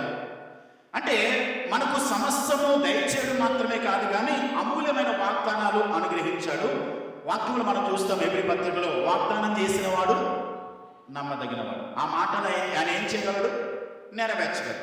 వాగ్దానం ఇచ్చాడని అంటే మాట ఇచ్చి దాన్ని వెనక్కి తీసుకునే దేవుడు మాత్రము కానే కాదు. ఆకాశము భూమి గతించినేమో కానీ నా మాటలన్నవి కూడా గతించు. ఆయన ఒక మాట ఇచ్చి, ఒక వాగ్దానాన్ని ఇచ్చి, నేను చేయలేను అప్పుడు ఏదో అలా అన్నాను కానీ ఇప్పుడు నేను చేయలేను అనేటువంటి అసమర్థుడు కాదైనా. ఒక మాట ఇచ్చి దాన్ని తప్పకుండా నెరవేర్చగలిగిన సమర్థుడైన దేవుడిని మనం కలిగి ఉన్నాము. ఆ వాగ్దానాలను మనం ఏం చేయాలి, నమ్మాలి, విశ్వాసం ఉంచాలి. దానిని నెరవేర్చగలిగిన సమర్థుడని మనం నమ్మాలి. ఎందుకు నమ్మాలి, దేవుని వాగ్దానాలను మనము నమ్మడం ద్వారా మనము ఆయనను సేవించడానికి, ఆయనను మహిమపరచడానికి, ఆయన చిత్తాన్ని చేయడానికి వాగ్దానాలు మనకు ఉపయోగపడతాయి. మరలా చెప్తున్నాను, వాగ్దానాలు మనం ఎందుకు నమ్మాలనంటే ఆయన చిత్తాన్ని చేయడానికి, ఆయనను హృదయపూర్వకంగా సేవించడానికి వాగ్దానాలను మనం నమ్మాలి. వాగ్దానము దేవుడు ఇంచుమించుగా బైబిల్ గ్రంథంలో 7,000కు పైగా వాగ్దానాలు బైబిల్ గ్రంథంలో ఉన్నాయి. 7,000కు మించి పైన వాగ్దానాలు దేవుడు బైబిల్ గ్రంథంలో రాశాడు. ప్రతి వాగ్దానాన్ని కూడా ఇంకొక మాట నేను జ్ఞాపకం చేస్తాను. వాగ్దానాలు రెండు రకాలు. ఒకటి షరతులతో కూడినటువంటి వాగ్దానాలు, షరతులు లేనటువంటి వాగ్దానాలు. Conditional promises, unconditional promises. అంటే దేవుడు ఎలాంటి కండిషన్ లేకోకుండా కొంతమందికి దేవుడు వాగ్దానాలు ఇచ్చాడు. అయితే దేవుడు కొంతమందికి ఏం చేశాడనంటే ఎక్కువగా మ్యాక్సిమం అంటే 80% దేవుడు కండిషన్తో కూడినటువంటి వాగ్దానాలు ఇచ్చాడు. అంటే నువ్వు ఇది చేస్తే నేను నీకు ఇది చేస్తాను అని చెప్పి దేవుడు వాగ్దానాలు చేశాడు. అబ్రహాముకు దేవుడు వాగ్దానం చేశాడు. ఏమని? అబ్రహామా, నేను నిన్ను ఆశీర్వదిస్తాను, నేను నిన్ను దీవిస్తాను, నీ ద్వారా సమస్త జనములను ఆశీర్వాదకరంగా చేస్తాను, నీ మూలముగా సమస్త వంశములన్నీ దీవించబడతాయని చెప్పి దేవుడు అబ్రహాముకు ఇరాకులో 75 సంవత్సరాల వయసులో ఉన్నప్పుడు దేవుడు వాగ్దానం చేశాడు. అయితే ఆ వాగ్దానం నెరవేరాలంటే అబ్రహాం ఏం చేయాలి? దేవుడు ఏం చెప్పాడు? 12వ అధ్యాయం ఆదికాండంలో నీ బంధువులను, నీ ఇంటి వారిని, నీ స్నేహితులను అన్నింటిని కూడా ఏం చేయాలి? విడిచిపెట్టి రావాలి. అంటే ఇక్కడ నిబంధనతో కూడినటువంటి వాగ్దానం దేవుడు చేశాడు అబ్రహాముతో. ఇస్సాకుతో కూడా అలా చేశాడు దేవుడు. నేను నిన్ను ఆశీర్వదిస్తాను. నీ తండ్రికి వాగ్దానం చేశాను కదా, నేను నిన్ను ఆశీర్వదించాలని. అంటే నువ్వు ఐగుప్తుకి వెళ్ళకోకుండా నువ్వు గెరారు చేసుకుని ఉంటే నేను నిన్ను ఆశీర్వదిస్తాను అన్నాడు. ఇస్సాకు గెరారులోనే ఉన్నాడు, అందుకని దేవుడు అతన్ని ఆశీర్వదించాడు. యాకోబుతో దేవుడు వాగ్దానం చేశాడు, నీవు బేతేలుకు వెళ్ళు, నేను అక్కడ నీతో మాట్లాడతాను, నిన్ను అక్కడ ఆశీర్వదిస్తానని చెప్పి ఇస్సాకుతో దేవుడు వాగ్దానం చేశాడు. యెహోషువతో దేవుడు వాగ్దానం చేశాడు, నీవు అడుగుపెట్టిన ప్రతి స్థలాన్ని కూడా నీకు ఇస్తానన్నాడు యెహోషువతో. అయితే నువ్వేం చేయాలి? నా ధర్మశాస్త్రమును దివారాత్రులు కూడా ధ్యానిస్తూ దేవుని వాక్య ప్రకారం నడుచుకుంటూ దానిని బోధిస్తూ కుడికి కానీ ఎడమకు కానీ తొలగిపోకుండా కానీ ఉన్నట్లయితే నేనేం చేస్తాను? నువ్వు అడుగుపెట్టి ప్రతి స్థలాన్ని నీకు ఇస్తానన్నాడు. అంటే మనం మాట్లాడుకుంటున్న మాటలన్నింటిలో, వాగ్దానాలన్నింటిలో ఏం కనబడుతుంది మనకి? నిబంధనతో కూడిన వాగ్దానాలు. అంటే కండిషన్. నువ్వు ఎలా చేస్తే, నా వాక్య ప్రకారం నువ్వు నడుచుకుంటే నువ్వు అడుగుపెట్టి ప్రతి స్థలాన్ని నీకు ఇస్తానన్నాడు. నీ బంధువులను, నీ స్నేహితులను విడిచిపెట్టి వస్తే నేను నిన్ను ఆశీర్వదిస్తానని అబ్రహాంతో వాగ్దానం చేశాడు. నీవు ఐగుప్తుకి వెళ్ళకోకుండా గెరారులో ఉంటే, నేను ఉంచిన చోట నువ్వు ఉంటే నేను నిన్ను ఆశీర్వదిస్తానని ఇస్సాకుతో చెప్పాడు. అంటే దేవుడు బైబిల్ గ్రంథంలో చాలా మందికి కూడా నిబంధనలతో కూడినటువంటి వాగ్దానాలు చేశాడు. అందుకనే నేను ఈ ప్రసంగాన్ని ప్రిపేర్ అవుతున్నప్పుడు ఇంతకు ముందే ఆలోచించాను, మన సంఘానికి నిబంధనతో కూడిన వాగ్దానాలు ఇస్తే మంచిది అనిపించింది. 1వ తారీఖున మనం ఒక నిబంధనతో కూడిన వాగ్దానం ధ్యానం చేశాం. పిన్నలనేమి పెద్దలనేమి తన యందు భయభక్తులు గల వారందరినీ కూడా ఏం చేస్తాడు? యెహోవా ఆశీర్వదిస్తాడు. అక్కడ కండిషన్తో కూడిన వాగ్దానం ఉంది. మనము మన పిల్లలు ఆశీర్వదించబడాలంటే అక్కడ కండిషన్ ఏంటి? దేవుని యందు భయభక్తులు, దేవుని యందు భయభక్తులు కలిగి ఉన్న కుటుంబాన్ని దేవుడు ఆశీర్వదిస్తాడు. నిబంధనతో కూడిన వాగ్దానం అంటే నిబంధనకు మనం లోబడితే దేవుడు మనల్ని ఆశీర్వదిస్తాడు. కానీ షరతులు లేని, నిబంధనలు లేని వాగ్దానాలు కూడా ఉన్నాయి. అవేంటంటే బైబిల్ గ్రంథంలో మనం చదువుకున్నట్లయితే ఒక్కసారి చదువుదాం, చూడండి. ద్వితీయోపదేశకాండం 31వ అధ్యాయం 5-6 వచనాల్లో ఏమని రాశాడనంటే ఇది అన్కండిషనల్ ప్రామిసెస్, షరతులు లేని వాగ్దానాలు. ద్వితీయోపదేశకాండం 31వ అధ్యాయం 5-6 వచనాలు. నేను మీకు ఆజ్ఞాపించిన దానిని అంతటిని బట్టి మీరు వారికి చేయనట్లు యెహోవా నీ చేతికి వారిని అప్పగించును. నిబ్బరము కలిగి ధైర్యంగా నుండుము, భయపడకము, వారిని చూచి దిగులు పడకము. నీతో కూడా వచ్చేవాడు నీ దేవుడైన యెహోవాడే, ఆయన నిన్ను విడివడు, నిన్నెడమ. అంటే నేను నిన్ను విడివను, ఎడమాయను అని చెప్పి దేవుడు వాగ్దానం చేశాడు. నీవు ఎలా జీవిస్తే నేను నిన్ను కాపాడుతాను, నీకు తోడుగా ఉంటానని ప్రభు చెప్పట్ల. అన్కండిషనల్ ప్రామిసెస్ అంటే నిన్ను ఎప్పుడు నేను కాపాడుతాను, ఎప్పుడు నీకు తోడుగా ఉంటాను, నిన్ను విడివను, ఎడమాయను, భయపడవలసిన అవసరం లేదని చెప్పని దేవుడు వాగ్దానం చేశాడు. 29:11 ఇర్మియా గ్రంథం 29వ అధ్యాయం 11వ వచనంలో కూడా నేను మిమ్మల్ని గురించి ఉద్దేశించిన సంగతులు రాబో కాలమునకు నిరీక్షణ కలిగినట్లుగా అవి సమాధానకరమైనవే కానీ హానికరమైనవి కావు. మీ పట్ల నేను చేసే కార్యాలు, మీ పట్ల నేను జరిగించేటువంటి విషయాలు ఇవన్నీ కూడా మీకు మేలు కలిగించేవి కానీ అవి నాశనాన్ని కలిగించేవి కాదు అని ప్రభు చెప్పాడు. ఇది కూడా అన్కండిషనల్ ప్రామిసెస్. యోహాను సువార్త 14వ అధ్యాయం 14వ వచనంలో కూడా మీరు నా నామమున ఏది అడిగినా సరే నేను ఇస్తానన్నాడు. అంత మాత్రమే కాదు, నిర్గమకాండం 14వ అధ్యాయం 14వ వచనంలో కూడా మోషేతో దేవుడు అంటున్నాడు, మీ పక్షమున యెహోవా యుద్ధము చేస్తాడు, మీరు ఓరకుండి నిలిచి ఉండండి. ఫరో మిమ్మల్ని తరుముకొస్తా ఉన్నాడు, ఫరో సైన్యం మిమ్మల్ని తరుముకొస్తా ఉంది. ఎదురు చూస్తే ఎర్ర సముద్రము, వెనక చూస్తే శత్రువు ఉన్నాడు, మీరు భయపడిపోతున్నాడు. అయితే మీరు చేయాల్సింది ఏంటో తెలుసా? జస్ట్ ఊరకుని నెమ్మదిగా ఉండండి. దేవుని వైపు చూడండి అంతే, ఏం చేయని అవసరం లేదు. మీ పక్షాన దేవుడే నిలిచి మీకేం చేస్తాడైనా? యుద్ధం చేయబోతున్నాడు. యెషయా గ్రంథం 65:24లో కూడా మీరు మొర్రపెట్టుతుండగానే నేను మీ ప్రార్థన ఆలకిస్తాను. వారు వేడుకొనక మునిపే నేనేం చేస్తానన్నాడు ఆయన? ఉత్తరం ఇస్తానన్నాడు. వారు మనవి చేయించుండగానే నేను ఆలకిస్తానన్నాడు. అంత మాత్రమే కాదు, ఎబ్రీ పత్రిక 8:12 కూడా నీ పాపములను ఇక ఎన్నటికీ కూడా నేను జ్ఞాపకము చేసుకొనను అనే వాగ్దానాన్ని ఇచ్చాడు. ఈ వాగ్దానాలన్నీ కూడా అన్కండిషనల్ ప్రామిసెస్, అంటే షరతులు లేనటువంటి వాగ్దానాలు దేవుడు మనకి ఇచ్చాడు. దేనికోసం మనం ఏమీ ప్రయాసపడని అవసరం లేదు, దీనికోసం మనం ఏమీ చేయని అవసరం లేదు. ఆయన అపారమైన కృప ద్వారా ఆయన యందు మనం విశ్వాసం ఉంచాం కాబట్టి, ఆయన మనల్ని రక్షించాడు కాబట్టి, ఈ అన్కండిషనల్ షరతులు లేనటువంటి వాగ్దానాలన్నీ కూడా ఆయన నమ్మిన వారికి ఆయన దేవుడు ఇచ్చాడు. అయితే ఆయనలోకి వచ్చిన తర్వాత, ఆయనను నమ్మిన తర్వాత దేవుడు కండిషనల్ ప్రామిసెస్ పెట్టాడు. అంటే మనము ఆయన నీతిని, ఆయన రాజ్యమును మనం వెతికినప్పుడు దేవుడు ఏం చేస్తాడు? అన్నీ మనకిస్తాడు. అంటే ఆ వాగ్దానం ప్రకారం మనం నడుచుకున్నప్పుడు మాత్రమే ఆ వాగ్దానం వెనుక ఉన్నటువంటి ఆశీర్వాదాన్ని దేవుడు మనకిస్తాడు. ఈ రోజున మనం ఏం చేస్తామనంటే, చాలా మంది చేసే పని ఏంటంటే, కేవలం వాగ్దానము దేవుడు మనకి చెయ్యాలి అని చెప్పి మనము ప్రార్థన చేస్తాము, కానీ ఆ వాగ్దానం వెనుక ఉన్నటువంటి నిబంధనకు, అంటే ఆ షరతుకు, ఆ కండిషన్కి మనం లోబడి జీవించడానికి ప్రయత్నించాలి. చాలా మంది దైవ సేవకులు కూడా అలాగే బోధిస్తున్నారు, అలాగే ప్రకటిస్తున్నారు. మీరు బైబిల్ అంతా చదువుతున్నప్పుడు అర్థమయ్యేది ఏంటంటే, ఆయన నిబంధన ప్రకారం పనిచేసే దేవుడు. మీరు నా నీతిని వెతికితే, రాజ్యాన్ని వెతికితే, మీరు నాకు విధేయత చూపిస్తే, నా మీద విశ్వాసం ఉంచి సంపూర్ణంగా నా పైన ఆధారపడితే మిమ్మల్ని ఆశీర్వదిస్తానన్నాడు. ఆయనకు లోబడుకోకుండా, ఆయన మీద ఆధారపడుకోకుండా, ఆయనకు విధేయత చూపించకుండా, ఆయన మీద మనము ఎప్పుడు కూడా డిపెండ్ అవ్వకుండా నేను ఆశీర్వదించానంటే అది జరగని పని. దేవుడు కండిషన్ ప్రకారం పనిచేస్తాడు, నిబంధన ప్రకారం, షరతుల ప్రకారం పనిచేస్తాడు. కాబట్టి ఈరోజు నా దైవ సేవకులు ఏం చేస్తారనంటే, మీ అప్పులు తీరిపోవాలనంటే, మీకు కోర్టు కేసులు కొట్టేయాలనంటే, మీకు వ్యాధి పోవాలనంటే, మీకు ఆశీర్వాదం కావాలంటే, మీ పిల్లలు గొప్పవాళ్ళు కావాలంటే రండి, దేవుడు ఆశీర్వదించాడు. ఎక్కడొస్తే ఆశీర్వాదాలు?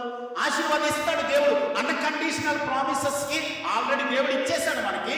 కానీ దేవుడు ఆశీర్వాదం పొందాలనంటే దేవుడు కానీ కండిషన్స్ పెట్టాడు, నిబంధనలు పెట్టాడు. ఆ నిబంధనల ప్రకారం మనం నడుచుకున్నప్పుడు ఆ నిబంధనకు తగ్గట్టుగా దేవుడు ఆశీర్వాదం ఇస్తాడు. కాబట్టి అబద్ధ బోధ ప్రపంచంలో జరుగుతుంది. అదే చెప్తున్నాడు ఆయన. అబద్ధ బోధకులు చాలా మంది వచ్చేసారు, ప్రపంచంలో చలామణి అయిపోతున్నారు. దేవుడు ఆశీర్వదిస్తాడు ఆశీర్వాదం గురించే మాట్లాడుతూ ఉన్నారు. దేవుడు ఆశీర్వదిస్తాడు, నేను కాదనట్లా, కానీ ఆయన నిబంధనకు లోబడినప్పుడు ఆశీర్వదిస్తాడు. దేవుడు దీవిస్తాడు, ఆయన పెట్టినటువంటి నిబంధనకు, ఆ కండిషన్కు, ఆజ్ఞకు మనం లోబడినప్పుడు దేవుడు తప్పకుండా ఆశీర్వదిస్తాడు. కాబట్టి ఆయన కండిషన్కి మనము లోబడే వారిగా ఉండాలి అని దేవుని వాక్యము మనకి స్పష్టంగా చెప్తుంది. ఈయన ఏం మాట్లాడుతున్నాడు అంటే, 4వ వచనం మరలా చదువుదాం. ఆయన మహిమ గుణాతిశయములను బట్టి ఆయన మనకు అమూల్యమును అత్యధికములైన వాగ్దానములను అనుగ్రహించి దురాశను అనుసరించుట వలన లోకమందున్న భ్రష్టత్వమును ఈ వాగ్దానముల మూలముగా మీరు తప్పించుకొని దేవ స్వభావమునందు పాలివారగునట్లు వాటిని అనుగ్రహించాడు. వాగ్దానాలు దేవుడు ఎందుకు ఇచ్చాడు మనకి? ఎందుకు ఇచ్చాడు? దేవ స్వభావంలో పాలివారం అవ్వడానికి, అంటే క్రీస్తు యేసు యొక్క సారూప్యతలోనికి రావడానికి దేవుడు ఏమిచ్చాడు? వాగ్దానాలు ఇచ్చాడు. ఇప్పుడు దేవుడు వాగ్దానాలు ఇచ్చాడు. ఆ వాగ్దానాలను మనం నమ్మి విశ్వాసం ఉంచి వాటిని ఆధారం చేసుకుని వాటి ప్రకారం మనం నడుచుకున్నప్పుడు మనము క్రీస్తు యేసు యొక్క సారూప్యతలోనికి మనం రావడానికి ఈ వాగ్దానాలు దేవుడు మనకి ఇచ్చాడు. ఇప్పుడు వాగ్దానాలను మనం నమ్మడం ద్వారా, వాగ్దానాల మీద మన విశ్వాసం ఉంచడం ద్వారా ఏమవుతుందని అంటే, దురాశ వైపు వెళ్ళకోకుండా, భ్రష్టత్వం వైపు మనం వెళ్ళకోకుండా ఈ వాగ్దానాలు మనకి ఏం చేస్తాయి? సహాయపడతా ఉన్నాయి. అంటే ఈ వాగ్దానాలను మనం నమ్మడం ద్వారా లోకములో ఉన్నటువంటి పాపమునకు, లోకములో ఉన్నటువంటి అపవిత్రతకు, లోకములో జరుగుతున్నటువంటి భ్రష్టత్వానికి మనము లోను కాకపోకుండా దేవుని వాగ్దానాలు మనకి సహాయపడుతూ మనము క్రీస్తు యేసు యొక్క సారూప్యతలోనికి మనము రావడానికి ఈ వాగ్దానాలు మనకు సహాయపడుతుంది.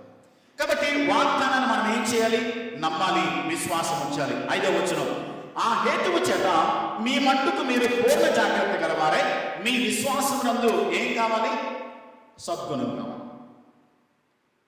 మన విశ్వాస జీవితంలో మనం కలిగి ఉండవలసిన 8 మెట్లు ఈయన మాట్లాడుతున్నాడు. విశ్వాసము, సద్గుణము, జ్ఞానము, ఆశానిగ్రహము, అలాగే సహనము, భక్తి, సహోదర ప్రేమ యందు దయ.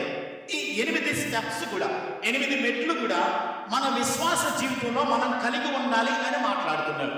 ఈ విశ్వాసమైనటువంటి ఈ స్టెప్స్ అంటే ఈ మెట్లు మన జీవితంలో మనం కలిగి ఉన్నప్పుడు మాత్రమే, గుర్తుపెట్టుకోనండి, 11వ వచనం చివరిలో మనం పరలోకానికి వెళ్తాం. లేకపోతే ఇవి చేయకపోతే మనము క్రీస్తు సాయుధ్యంలోనికి రాలేము. దేవుని వాగ్దానాలందు మనం విశ్వాసం ఉంచలేము. దేవుని వాగ్దానాలను విశ్వాసం ఉంచకపోతే మనం నరకానికి వెళ్ళిపోతాం. గుర్తుపెట్టుకోండి, దేవుని యందు విశ్వాసం ఉంచాలి. దేని బట్టి? వాగ్దానాలను బట్టి. వాగ్దానాల మీద మనం నమ్మకం ఉంచినప్పుడు వాగ్దానాలను బట్టి మనం భ్రష్టత్వంలోకి వెళ్ళిపోకుండా క్రీస్తు సాధింపులోనికి వస్తాం. క్రీస్తు సాధింపులోనికి మనం రావడానికి ఈ 8 లక్షణాలు కూడా మన జీవితాల్లో మనం అన్వయించుకున్నప్పుడు నిత్య రాజ్యాన్ని దేవుడు మనకి ఇస్తాం. కాబట్టి విశ్వాసం అంటే ఏంటి చెప్పండి? విశ్వాసం అంటే ఏంటి? మీకు అందరికి విశ్వాసం ఉందా? విశ్వాసి అని చెప్పుకున్న ప్రతి ఒక్కరికి కూడా విశ్వాసము ఆప్షనల్ కాదు సుమా. ఇట్ షుడ్ బి తప్పకుండా కలిగి ఉండవలసింది. విశ్వాసము అనేది నాకు నచ్చితే కలిగి ఉంటాను, నచ్చితే నాకు వీలు కుదిరితే విశ్వాసం ఉంచుతాను అనేది కాదు. విశ్వాసి అని చెప్పుకున్న ప్రతి ఒక్కరు కూడా అన్ని సమయాల్లో, అన్ని విషయాల్లో, అన్ని పరిస్థితుల్లో కలిగి ఉండవలసింది విశ్వాసం. విశ్వాసము అగ్ని పత్రిక 11 మొదట్లో మనం చదువుకుంటాము. విశ్వాసం అనేది నిరీక్షింపబడి వాటి యొక్క నిజస్వరూపమును, లేని వాటిని ఉన్నవి అనడానికి రుజువై ఉన్నది అని వాక్యం చెప్తుంది. అంటే దాని అర్థం ఏంటంటే విశ్వాసము మనకి అది కనబడేది కాదు, కానీ మనము ఆయన యందు విశ్వాసం ఉంచాము అన్నదానికి క్రియల్లో చూపించగలిగింది. ఇప్పుడు మీకు అర్థం కావాలంటే లేని దానిని ఉన్నట్టుగా చూడడం. ఇప్పుడు 30 సంవత్సరాల క్రితం మనకి కదండి సెల్ ఫోన్ లేవు. అప్పుడు ఎస్టీడీ బూతులు ఉండేవి. అప్పుడు ఎక్కువగా పోస్టులో ఉత్తరాలు పంపించేవారు కదండి. ఉత్తరం రాశారు. ఎక్కడో మీ ఫ్రెండ్ ఉన్నాడు, ఆయన ఉత్తరం రాశాడు. ఏమన్నానంటే, నేను వచ్చే వారం 15వ తారీఖున మీ ఇంటికి నేను వస్తున్నాను అని చెప్పని ఉత్తరం రాశాడు. సెల్ ఫోన్ కాల్సమా 30 సంవత్సరాల క్రితం విషయం మాట్లాడుతాం. ఉత్తరం రాసిన తర్వాత 15వ తారీఖున ఆయన వస్తాడు, ఆదివారం మీ ఇంటికి అనుకుందాం. శనివారం మీ ఇంటికి ఎలా ఉంటుంది? 14వ తారీఖు శనివారం, 15వ తారీఖు ఆదివారం మీ ఫ్రెండ్ వస్తాడని ఉత్తరం రాశాడు. 14వ తారీఖు శనివారం మీ ఇంట్లో ఎలా ఉంటుంది పరిస్థితి? హడావుడిగా ఉంటుంది కదా. అన్నీ సర్దేస్తాం, అన్నీ తుడిచేస్తాం, అన్నీ క్లీన్ చేస్తాం, అంతా శుభ్రం చేస్తాం. మీరు దేన్ని బట్టి మీరు అలా సిద్ధపడ్డారు? వస్తానని చెప్పిన మాటను బట్టి, రాసిన ఉత్తరాన్ని బట్టి మీరు ప్రిపేర్ అవుతున్నారు. మీరు చూసారా? ఉత్తరాన్ని బట్టి, లేకపోతే ఫోన్ కాల్ బట్టి, అప్పట్లో ఉన్నటువంటి ఫోన్ కాల్. అలాగే దేవుడు నేను చేస్తాను అని వాగ్దానం ఇచ్చాడు. మనం చూసామా? దాన్ని చూడరా? చేస్తాడు దేవుడు. కానీ మనం విశ్వాసం ఉంచడమే, దానిని నమ్మడమే విశ్వాసం. అది నమ్మడం. నమ్మకము అనేది దేవుని మీద ఉంచడమే. ఇప్పుడు ఇంకొక మాట నేను జ్ఞాపకం చేస్తాను. ఒకవేళ 1 ఎకరం పొలం మీరు కొన్నారండి, మీ ఫ్రెండ్కి మీకు చూపిస్తారు, నేను ఎకరం పొలం కొన్నానని. ఎక్కడో ఉన్నాడని మీరు దూరం వెళ్ళారు, హైదరాబాద్లో ఉన్నాడు మీ ఫ్రెండ్, మీరు వెళ్ళారు, నేను ఎకరం పొలం కొన్నానని చెప్పారు. ఎలా చెప్తారానికి? ఎలా చెప్తారు? ఎకరం పొలాన్ని అక్కడికి తీసుకెళ్తారా? డాక్యుమెంట్ తీసుకెళ్తాం కదండి. ఇది అక్కడ ఉన్నది అని అనడానికి రుజువేంటి? డాక్యుమెంట్స్. అవునా కదా? విశ్వాసం అంటే అర్థం అదే. దేవుడు వాగ్దానం చేస్తాడు, చేస్తానని మాట ఇచ్చాడు, అని చేయగలడు అని రుజువు ఏంటంటే దేవుడు వాగ్దానం. ఇది నమ్మడమే, ఇది చెయ్యడమే విశ్వాసం. ఆయన చేస్తాడు, జరగబోయే దాన్ని నేను ఇస్తాను అని చెప్పి ఆయన మాట ఇచ్చాడు కాబట్టి ఇది చేయడానికి ఆయన సమర్థుడు, నమ్మదగిన వాడు, ఆయన శక్తిమంతుడు అని నమ్మడమే విశ్వాసం. కాబట్టి మన విశ్వాస జీవితంలో మీ విశ్వాసమునందు ఏం కావాలంటే సద్గుణం కావాలి. మీ విశ్వాసంలో మీరు కలిగి ఉండవలసినటువంటి మొట్టమొదటి విషయం ఏంటంటే విశ్వాసాన్ని మీరు కలిగి ఉండాలి. మన విశ్వాసము ఆధారం కావాలి, మనం నమ్మడానికి ఆధారం కావాలి కదండి. మీకు పొలం ఉంది, ఎకరం పొలం ఉందని దేనిని బట్టి మనం చెప్తాం? డాక్యుమెంట్స్ని బట్టి. అంత మాత్రమే కాదు, మన ఫ్రెండ్ వస్తున్నాడు అని చెప్పి దేనిని బట్టి చెప్తాం? రాసిన ఉత్తరాన్ని బట్టి. ఒక ఆధారం కావాలి. విశ్వాసానికి బేస్ ఏంటి? ఆధారం ఏంటి? దేవుని వాక్యం. దేవుని వాక్యం మాత్రమే మన విశ్వాసానికి ఆధారం కావాలి. మన దేవుని వాక్యం మాత్రమే మన విశ్వాసానికి పునాది కావాలి. విశ్వాసమునకు మూలాధారం ఏదనంటే దేవుని వాక్యం మాత్రమే. అందుకనే యేసుప్రభు ఈ లోకానికి వచ్చినప్పుడు మత్తయి సువార్త 7వ అధ్యాయంలో ఏం చెప్తాడనంటే, ఈ నా మాట విని వాటి చొప్పున చేయు ప్రతి వాడును బండ మీద తన ఇల్లు కట్టుకున్న బుద్ధిమంతుని పోలి ఉంటాడు. అంటే వాక్యాన్ని విని, వాక్యాన్ని మనము చదివి, వాక్యాన్ని ధ్యానించి ఇది చేస్తాడు, ఇది జరిగిస్తాడు, ఈయన నమ్మదగిన వాడు అని అనడానికి మన విశ్వాస జీవితంలో మనం ఏం చేస్తామంటే ఈ వాక్యమైనటువంటి పునాది మీద మన విశ్వాస జీవితాన్ని కట్టుకోవాలి. అలా కట్టుకున్నప్పుడు మాత్రమే మన విశ్వాస జీవితము స్థిరమైంది. నిజంగా మనలో విశ్వాసం ఉంది అని ఎలా తెలుస్తుంది అంటే 3 విషయాలు చెప్పి నేను ముగిస్తాను తొందరగా. నిజంగా మనలో విశ్వాసం ఉందా? నిజంగా మనలో విశ్వాసము సరైనదేనా? మనము అనుసరిస్తున్న విశ్వాసము వాక్య పద్ధతిలోనే, వాక్యానుసారమైన పద్ధతిలోనే మన విశ్వాసం ఉందా అనేది ఒక్కసారి చూద్దాం. చూడండి, మార్కు సువార్త 12వ అధ్యాయము 33వ వచనములో యేసుక్రీస్తు ప్రభు చెప్పినటువంటి ఆజ్ఞలలో ఒక ప్రధానమైనటువంటి ఆజ్ఞ ఏంటంటే మార్కు సువార్త 12వ అధ్యాయం 33వ వచనం, నీ పూర్ణ హృదయముతోనో, నీ పూర్ణ వివేకముతోనో, నీ పూర్ణ బలముతోనో ఆయనను ఏం చేయాలి? ప్రేమించాలి. అంటే మనలో విశ్వాసం ఉంది అని మనం అనుకుంటున్నట్లయితే మనలో కనబడవలసిన మొట్టమొదటి లక్ష్యం ఏంటంటే ఎవరిని ప్రేమించాలి? మనం దేవుణ్ణి ప్రేమించాలి. మనము దేవుణ్ణి ప్రేమించుకోకుండా నాకు విశ్వాసం ఉంది అని అంటే అది అబద్ధం. ఆయనను ప్రేమించాలి. ఆయనను ప్రేమించడం మాత్రమే దేవుడు కోరుకునేది. చూడండి, 1 కొరింథీ పత్రిక 16వ అధ్యాయం 22వ వచనంలో కూడా అపోస్తలుడైనటువంటి పౌలు గారు ఇలా రాస్తున్నాడు. మనకి విశ్వాసం ఉంది అని అనడానికి ఆయన మరొక మాట రాస్తున్నాడు. 1 కొరింథీ పత్రిక 16వ అధ్యాయం 22వ వచనం, ఎవడైనానో ప్రభువును ప్రేమింపకుంటే వాడు శపించబడును. అంటే మన విశ్వాసం కలిగి ఉన్నామని చెప్పుకుంటూ ఆయనను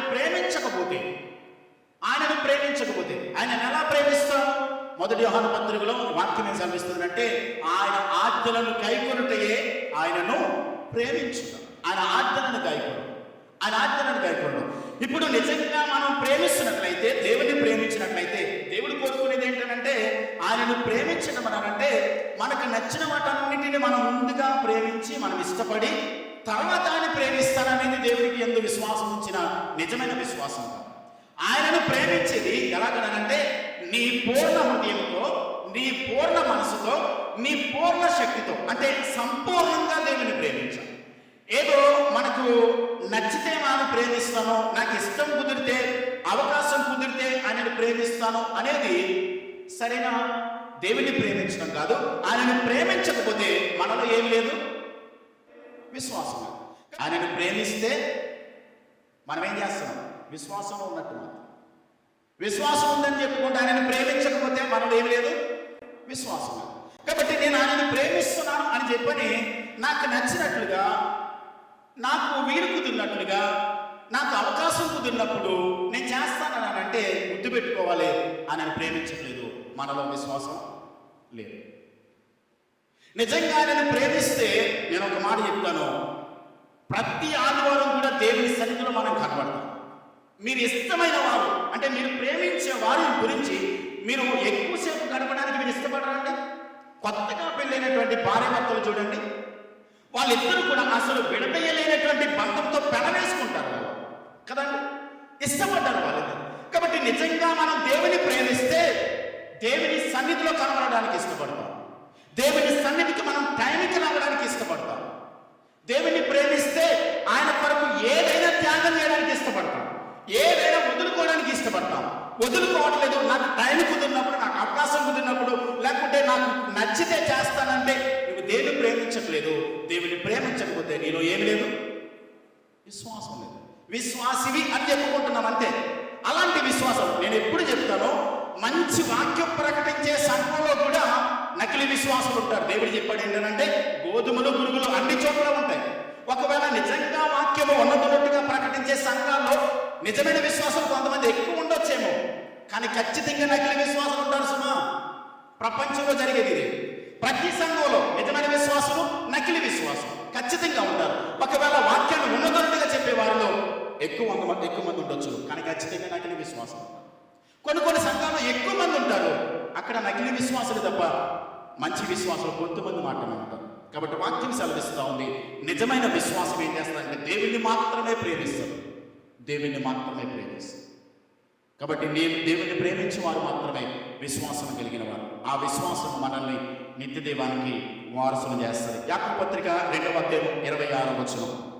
యాకోబు పత్రిక 2వ అధ్యాయం 26వ వచనం. ప్రాణము లేని శరీరం ఎలాగో మృతమో అలాగే క్రియలు లేని విశ్వాసము మృతము. విశ్వాసం ఉంది అని మనం మాట్లాడుకుంటున్నట్లయితే మనలో ఉండవలసిన 2వ లక్ష్యం ఏంటంటే విశ్వాసం మాత్రమే కాదు, కానీ దానికి తగ్గట్టుగా ఏం చేయాలి? మనం క్రియలు చేయాలి, పనులు చేయాలి. అంటే మన విశ్వాసంలో క్రియలు కనబడాలి. మనము దేవుడి పరిశుద్ధుడు, దేవుడి నీతిమంతుడు, దేవుడి న్యాయవంతుడు, దేవుడు ఆయన సర్వశక్తిమంతుడు, దేవుడు ఆయన ప్రేమ గలవాడు అని మనం మాట్లాడుకోవడం మాత్రమే కాదు, కానీ ఆయన ఏ గుణ లక్షణాలు అయితే కలిగి ఉన్నాడో అలాంటి గుణ లక్షణాలు ఆయన విశ్వాసం ఉంచిన ప్రతి ఒక్కరు కూడా క్రియల్లో ఆ విశ్వాసాన్ని చూపించాలి. సర్వసాధారణంగా ఇక్కడ వాక్యం ఏం చెప్తుందని అంటే మనకి చాలా సందర్భాల్లో విశ్వాసం ఉంటుంది కానీ క్రియలు ఉండవు. కొంతమందికి క్రియలు ఉంటాయి కానీ విశ్వాసం ఉండదు. ఈ రెండు బ్యాలెన్స్ రాకపోతే వాక్యం ఏం చెప్తుందని తెలుసా? నీ విశ్వాసము చచ్చిందని, బ్రతికిలేదు, మృతమైంది, దానిలో జీవం లేదు. కాబట్టి మన విశ్వాసము బ్రతికి ఉంది, నిజమైన విశ్వాసమే అని మనం అనుకుంటున్నట్లయితే మన విశ్వాసములో క్రియలు కూడా కనబడాలి, పనులు కనబడాలి. ఆయన పరిశుద్ధుడు కాబట్టి ఆయన విశ్వాసం ఉంచాము. నాలో విశ్వాసం ఉందని అనుకుంటున్నాను నేను. కాబట్టి నాలో ఖచ్చితంగా ఎలా ఉండాలి? పరిశుద్ధత ఉండాలి. నా మాటలు, నా క్రియలు, నా ఆలోచన, నా తలంపులన్నింటిలో కూడా పరిశుద్ధంగానే బ్రతకాలి. ఆయన నీతిమంతుడు అని నేను విశ్వాసం ఉంచాను కాబట్టి నా క్రియల్లో కూడా ఏ కనబడాలి? నీతి కనబడాలి. కాబట్టి ఆయన విశ్వాసం ఉంచిన ప్రతివాడు కూడా విశ్వాసంతో పాటుగా క్రియలు చేసినప్పుడు మాత్రమే. ఈ రోజున ప్రపంచంలో చాలా మంది చేసేది ఏంటంటే మంచి పనులు చేస్తే చాలు పరలోకానికి వెళ్ళిపోతామంటారు. అన్నదానం, గోదానం, భూదానం, లేకుంటే వస్త్రదానం, ఎన్నెన్నో దానాలు చేస్తూ ఉన్నారు ప్రపంచంలో. మంచి పనులు చేయడం ద్వారా పరలోకానికి వెళ్ళిపోతామని అంటే అందరూ మంచి పనులు చేసేస్తే వెళ్ళిపోతాం కదండి. చేయలేని వాళ్ళు ఎవరు ఉన్నారు? అందరూ చేస్తూ ఉన్నారు. కానీ వాక్యం ఏం చెప్తుందంటే ఆయన యందు విశ్వాసం ఉంచడం ద్వారా మాత్రమే. యోహాను సువార్త 14:6లో ప్రభు ఏం చెప్పాడనంటే నేనే మార్గమును, నేనే సత్యమును, నేనే జీవమును, నా ద్వారా తప్ప, అంటే యేసు ప్రభు ద్వారా తప్ప ఇంకెవ్వరూ పరలోకానికి వెళ్ళరు. కానీ చేసేదేదో, చేసే మంచి పనులేయో, చేసే మంచి క్రియలు ఏవైతే ఉన్నావో వాటిని యేసయ్య నామములో మనం చేసినప్పుడు అప్పుడు ఏమవుతుంది? అది ప్రతిదీ కూడా దేవుడు లెక్క రాస్తాడు. కాబట్టి ఈ రోజున చాలా మంది దేవుణ్ణి ఎరగినటువంటి వారు మంచి పనులు చేస్తున్నారు. వారు పరలోకానికి వెళ్తారా? వాళ్ళకి విశ్వాసం ఉందా? విశ్వాసం లేదు, మంచి పనులు చేస్తున్నారు. కాబట్టి వాక్యమే చదివిస్తుంది అంటే విశ్వాసం మాత్రమే కాదు, పనులు ఉండాలి. పనులు మాత్రమే కాదు, దానితో పాటు ఏముండాలి? విశ్వాసం కూడా ఉండాలి. ఈ రెండు ఉన్నప్పుడు మాత్రమే మన విశ్వాసం సరైనది అనేటువంటి సత్యాన్ని వాక్యం మనకి స్పష్టంగా చెప్తుంది. చివరిగా ఒక మాట చదువుకుందాం. యెషయా గ్రంథము 40వ అధ్యాయం 31వ వచనంలో వాక్యం ఏమి సెలవిస్తున్నారంటే యెషయా గ్రంథము 40వ అధ్యాయం 31వ వచనం. యెహోవా కొరకు ఎదురు చూచువారు నూతన బలం పొందుదురు, వారు పక్షిరాజు వలె రెక్కలు చాపి పైకి ఎగురుదురు, అలయక పరిగెత్తుదురు, సొమ్మసిల్లక నడిచిపోదురు.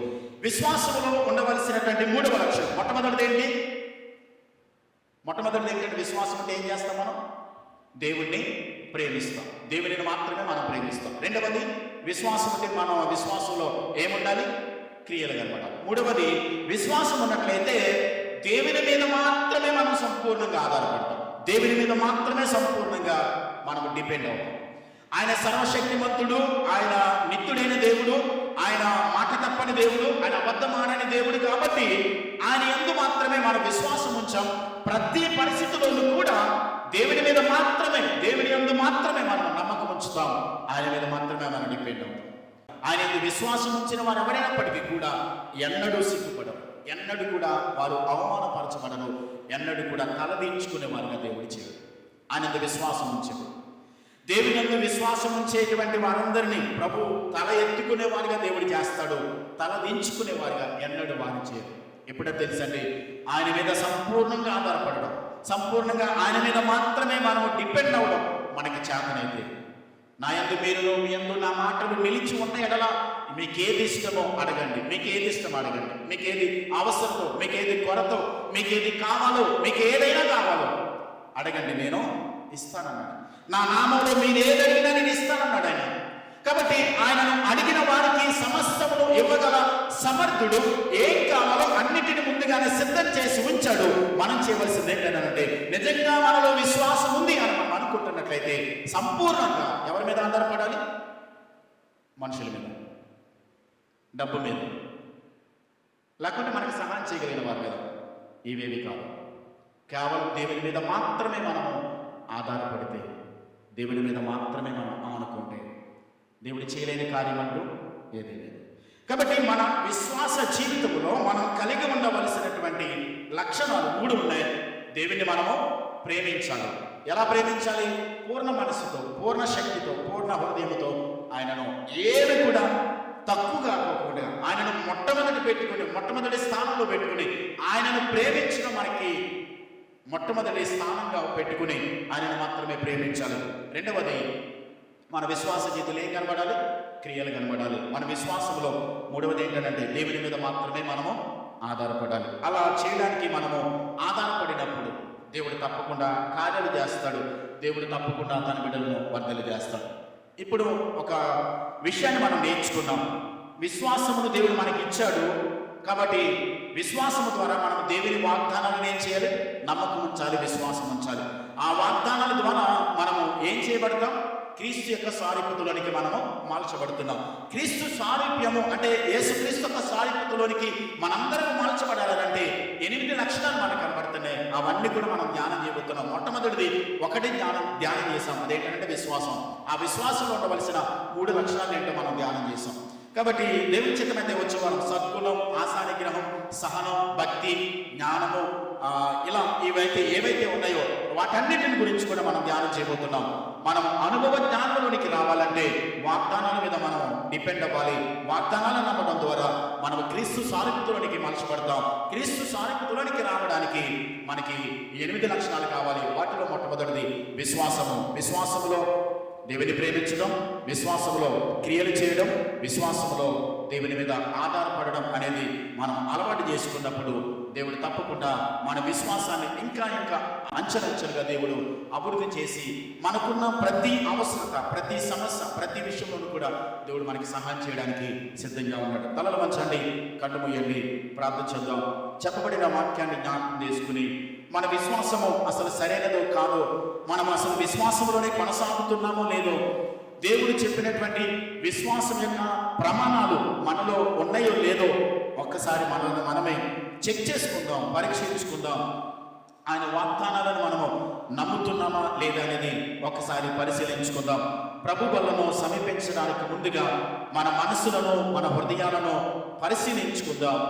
మనము విశ్వాసం లేని వారమైనట్లయితే మనం గుర్తుపెట్టుకోవాలి, ఆయనకు చెందిన వారం కాదు. మనలో ఆయన మీద పరిపూర్ణమైన విశ్వాసం లేకపోతే ఆయనకు సంబంధించిన వాళ్ళం కాదు.